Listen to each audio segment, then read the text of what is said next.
Time for waves. All right. Waves. Okay, in mechanics, we studied the behavior of things, even silly things. All right? Things with mass. And the behavior of things with mass. Okay? Waves is something a little different, all right? Waves is a study of the behavior of how things move and how energy is transmitted, okay? Or information is transmitted.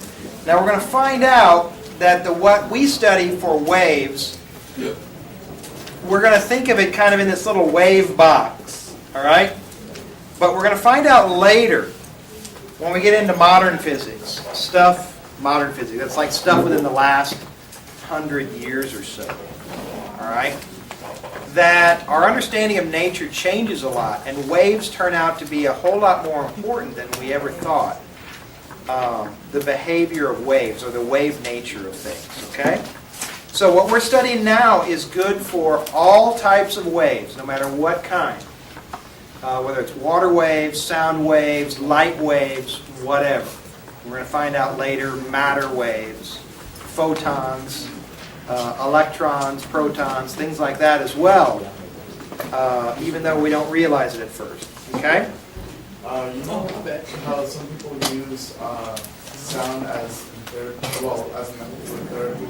You know, with those, there's like some bowls sometimes, or like these other types of weird instruments that like people in tribes or some other people use. Do you think that actually does anything for this? Oh, it's entirely possible, but we're talking about just the basic behavior of waves in general. You're talking about the effect. Yeah, you're talking about the effect of waves on a biological system. All right. Certainly, waves affect us. In fact, our body senses several types of waves. Number one is eyesight. Right. Our eyes are sensitive to electromagnetic waves, but only electromagnetic waves of a certain wavelength. Okay? In fact, our eyes have 4 receptors inside.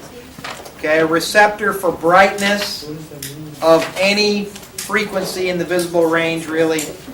And then 3 different receptors. Actually, those are called rods. And then we have cones, receptors in our eyes that 3 different kinds that receive red or green or blue. All right? Because the other colors are made from that. So when we see color, you got to be careful. What we see as color is a biological response to only parts of the electromagnetic spectrum. So colorblind, anyone in here colorblind? Where's Kellen when you need him? Yeah, I got one in third period, colorblind. So one of his cones, or the set of cones in his eyes, are not receptive, and I forget which one. I think it's the red ones that are non-receptive. And so he cannot tell the difference between different varieties of red that cone would pick up. Like for instance, red, pinks, yellows, oranges, to him look pretty much the same. Kellen? All established. All right. And by the way, it's that defect is a defect on the X chromosome. All right? Oh yeah, I learned that. Right? So males have it much more than females have it. And the reason why is because if a male has a defect on their X chromosome, If they give that X chromosome, it's only one. that's the only X chromosome they have, right? Women will have 2 sets of X chromosomes, so if one of them's defective, they got a spare, right? So any kind of defect on an X chromosome affects men much more than it does affect women, because we only got one. So if it's And if it's on the Y, it's ours. Talk colors, and we really won't talk color very much at all in physics because it's more of a biological thing than it is a physics thing. When we talk about color in physics, we're basically talking about the whole spectrum. Roy G. Biv, okay, might as well write this down. We're jumping ahead a little bit, but okay, this spectrum is only a very tiny part of the electromagnetic spectrum. This we call light, but really it's visible light. And it's called visible light just because we see it. All right? This is not the same visible light spectrum for bugs or for dogs. Okay? They see a different spectrum than we see. Bugs tend to see up higher here, some of them. Some animals see lower down here. All right? They have receptors that are more down here. And bugs can see up ultraviolet. So like bugs can see colors we can't see. All right? Now, this is just a small portion of the entire spectrum. The entire spectrum is, and you need to know this, radio. Micro. So microwaves, radio waves, microwaves. Okay, you can't miss this one and you can't miss this one. Okay? Infrared on the red side, ultraviolet on the violet side. Okay, you gotta get those right. Okay. Okay, next one up, X, and then gamma. Now, these are given different names, not by nature, but by us, because it's mostly because of the way we discovered them, as why they are named this way. Visible light because visible light, and because of what we call colors. These all fit into this little bitty, tiny little range that we see. Little bitty bit, segment of the entire spectrum. These are called radio waves because originally they were used to transmit radio signals. Okay? These are called infrared and ultraviolet because they're on the red side and the violet side. Okay. Microwaves were called microwaves because they were waves of around a size roughly a micron. Okay? And then they kind of just call that whole region microwaves. All right? X-rays were called X because when they were first discovered, they didn't know what they were, and they called them the unknown wave. Actually, they were called rays, the unknown ray. And the unknown was marked with an X for the unknown, like in math class. That's why they got their name X-rays. Gamma rays were called gamma rays because they discovered radioactivity, and from when they first discovered radioactivity, they discovered 3 distinct types of radiation. Alpha rays, beta rays, and gamma rays.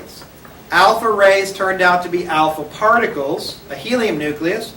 Beta rays turned out to be a beta particle, which is an electron. And the gamma ray turned out to be an electromagnetic wave. So they left it as gamma ray. All right. Just so that you know, gamma rays, by definition in physics, come from the nucleus. All right? X-rays come from the inner electron motion of atoms. Okay? Deep inside the atoms.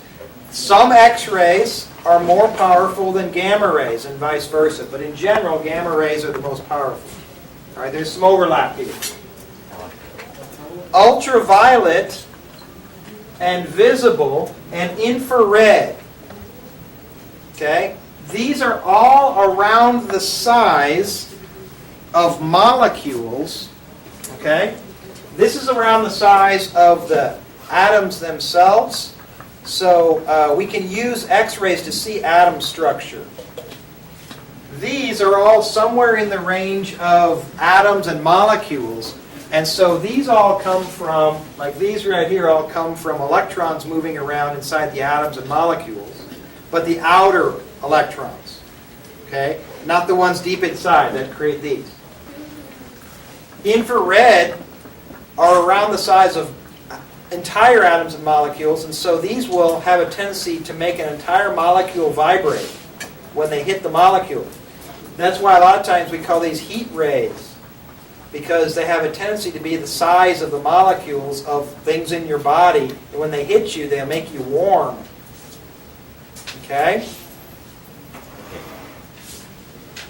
These just happen to be the right size for you to see them.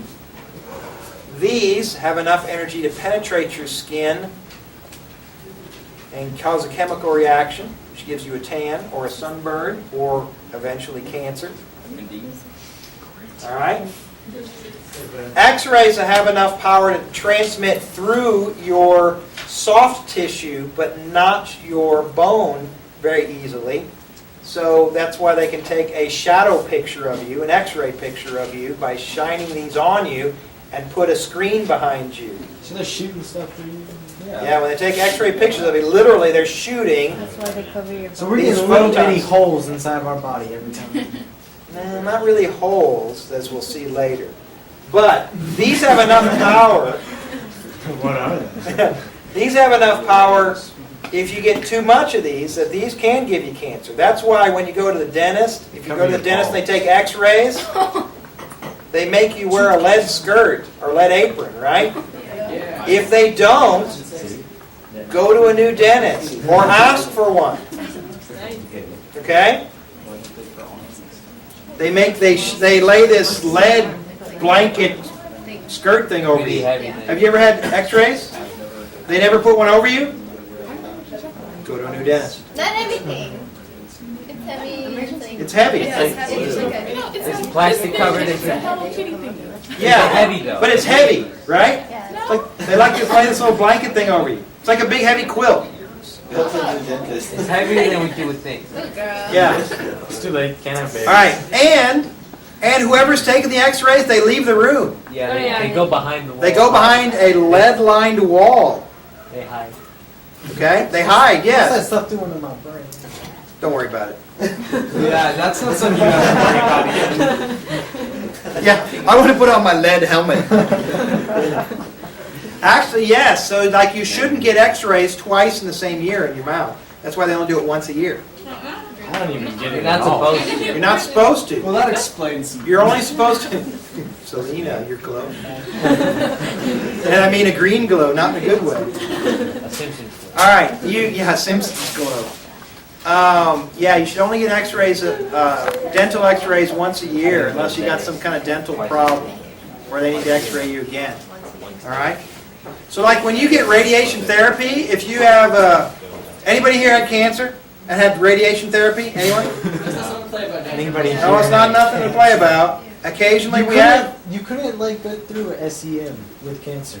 Like, how are you going to balance Yeah. work? No, but with sometimes people have it when they're young, like children have it. Yeah, but And they get cured. not at SEM. One of Tuttle's students. You have to quit SEM. What's that? One of Tuttle's students balanced her work and cancer and actually got her a really good college Yeah, offer because she wrote about it in her SS.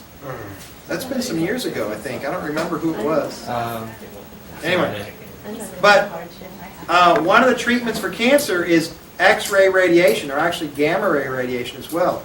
And these things have so much power that when they hit you, they can mutate your DNA. They can change the molecule structure. Okay? Yes. Now, why would they do that to cure you from cancer? Well, because the cancer cells in general are more susceptible to it than a healthy cell. And so, like, if you have, like, throat cancer or something, say you were a heavy smoker and you had throat cancer, what they would do is they would mark the spot where they're going to fire the radiation, and they will fire it this way.